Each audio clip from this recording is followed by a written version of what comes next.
Hello. Welcome to your Monday mood for the week of 420 through April 26th. And if you haven't joined our school yet, make sure to go ahead and join school. I'm doing tarot and transits on there. So I will be bringing out a Taurus season one this week. So I'm going to pull specifically on those transits there. Definitely join school. We have the free tier where I just drop in every day, chat about different things. So come hang out with us. But anyways, let's get into this Monday mood for this week. So I just mentioned it. The sun has moved into Taurus as of really late last night, at the end of the 19th, but it is in Taurus now. So welcome to Taurus season. I fucking love Taurus season. Okay. I'm biased. I have a Taurus moon, so it just feels like a second season for me. You know what I mean? Taurus energy. We can take a moment. We can be in the moment. We can enjoy ourselves. I talked about a little about this with Venus and Taurus. For sure, this is about pleasures, creature comforts, just what feels good. And it's not lost on us that 420 falls in Taurus season typically. Or sometimes it's in Aries. Aries is the fire. Taurus is the earth. We like that earth, okay? And with that, what happens? We want to be satiated. We want to listen to music. We want to eat food. We want to be around people sometimes, right? Or we want to sleep. We want to just be lounging. We want to relax. Like very Taurus vibes when you think about the ganja and that whole process. It's also very tactile, right? You're literally like working with the earth. You're rolling it. You're packing it. You're lighting it. So that concept is very Taurian in the sense of like all the senses and all those things kind of like coming together. So think about that this Taurus season. Like, what are you doing to like really engage with all your senses, right? I just love it. Like scents and like, that's why I love incense and candles and just like the visuals of things and like getting dressed and like all of that is like very in your Taurus energy, your house, your environment, your outside, your garden, like going outside, hiking. So we're in Taurus season, and we have a couple more days of Venus being in Taurus, and then it's going to move into Gemini on Thursday. Gemini and Venus is very social, very curious, very playful, very fun, very engaging, very dynamic. So it's kind of like going from this like sensual, slow, indulgent energy to this very like effervescent, fun, kind of like, let's get out there, let's talk to people, let's meet people. So you might find yourself wanting to go and do more things as the weekend approaches and throughout the rest of April going into May with Venus moving into Gemini, which I also enjoy that because the Lovers card in tarot is Gemini energy. And so it's about connection. It's about the differences that we have within ourselves as well as other people and how we can find that harmony, that balance within that. You know, being multifaceted is such a gift and it's such a beautiful thing. And being different from people is a gift and such a beautiful thing. And if we can really learn how to appreciate that and acknowledge that, especially during Venus and Gemini, you might find yourself really expanding your consciousness, your awareness, your perspective. And we love that over here, okay? The other big thing that's happening this week, coming close, you guys. So Uranus is an outer planet. Outer planets are generational planets. What that means is it takes a longer time for their transits to move signs. So generations of people will have that same placement. So Uranus is the planet of change. It's very electric. You can connect it to technology. It's very innovative. It's very imaginative. It's also very quick energy. It's like shifting things. It's bringing new ideas, changing the way you do things. It's kind of like super, like I think about Uranus as like a lightning bolt. Like it comes in and shocks you. Like, oh my God, that was shocking. What is that? And so that planet has been in what we've just been talking about, Taurus energy, for 7 years. Taurus, the complete opposite of what I just said Uranus does, right? It's slow, it's steady, it's reliable, It's grounded, it's fixed. Uranus has been struggling with that, right? So you might have found yourself personally, wherever Taurus is in your chart, even if you don't have any placements in Taurus, you have a sector of your chart that is Taurian or Taurus energy, right? You might have found yourself not being able to see like significant changes in that sector, or not changes that feel like you're moving forward. It could be change that was happening but kind of felt you like you were spinning your wheels, right? So for example, I'll use myself. I have a Taurus moon.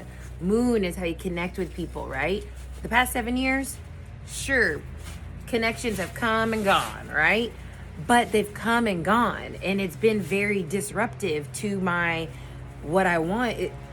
Calm, grounded, right? Taurus, like, but it's been disrupted, but not in a way that was like beneficial necessarily. Like the changes, when I look back, they were super helpful, but in the moment over these 7 years, it's been like, what has been going on? I have not been able to get a handle on my connections, so to speak, right? So somewhere in your chart, that same thing has been happening, right? Wherever Taurus is. So on Saturday, the 25th, Uranus is moving out of Taurus. Yay! And moving into a sign that it is going to enjoy much better. Gemini.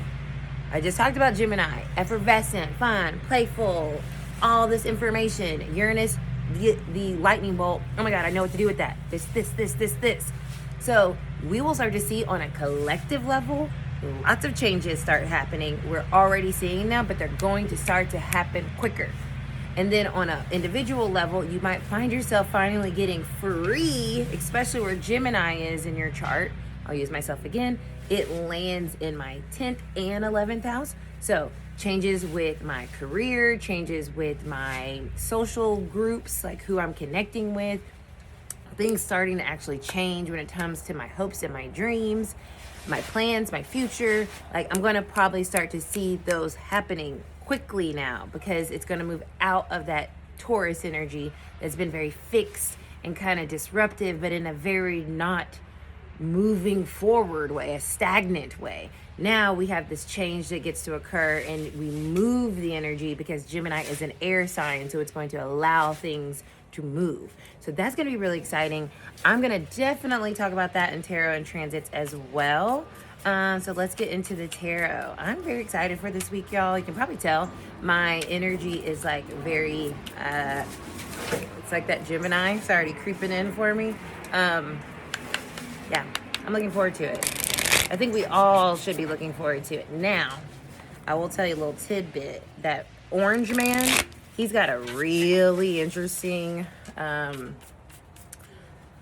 alignment with Uranus and his sun. So I don't think he's going to be looking forward to it.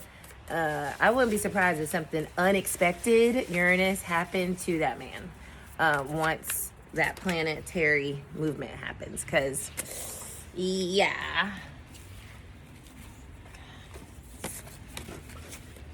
He's a nut. And okay. Allow me to connect to the collective. Anyone and everyone who sees this, give the messages from their highest self for their greatest good and everyone else around them. And so it is. What is the vibe? Sheesh. Okay, we're gonna go with that because they keep falling everywhere. Interesting. So on the bottom of the deck, we have the Five of Cups reverse. So this week is bringing a releasing, I feel, of a lot of the changes that we've already been experiencing, us realizing that they're for the better, right? They're for the better. They're aligning us towards something that we can have more faith in.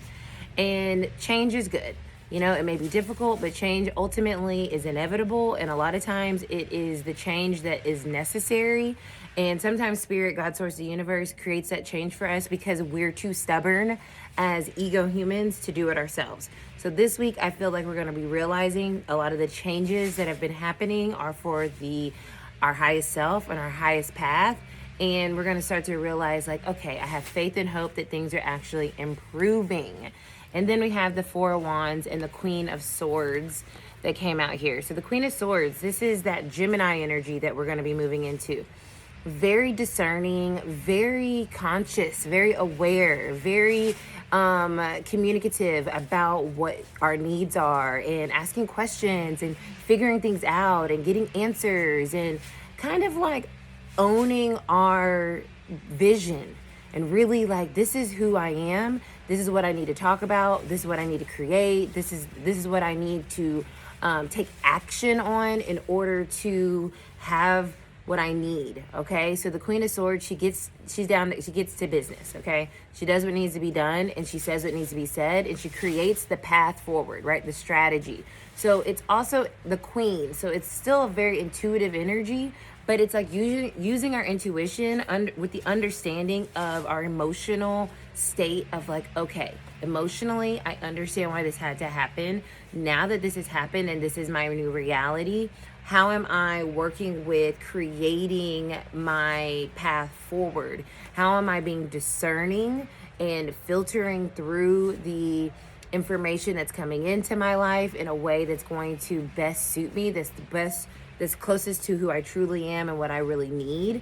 What am I saying? What are my boundaries? What are my rules? What is, once again, the strategy of me implementing my life's journey, like my next step, my path, Four of Wands, forward. The Four of Wands is, I always think of this as like a path. And when I love this card. The Four of Wands is also Aries energy. So we're still in Aries. Well, no, we're still in this Aries energy. We're out of Aries sun season, but we're still in this Aries energy. So it's about four, right? Creating those pillars, that foundation for the future, where you're going, that path. It could be about your career. It could be about your purpose. It could be about what you want to achieve. It could be about relationships. Oftentimes, this is someone like getting married, some type of celebration. So we're in this place of making real plans that is bringing us to our path of celebration, a path of our future selves, of what we want to achieve, what we want to have. And this week, we're going to start to see major changes around that, with Uranus moving into Gemini.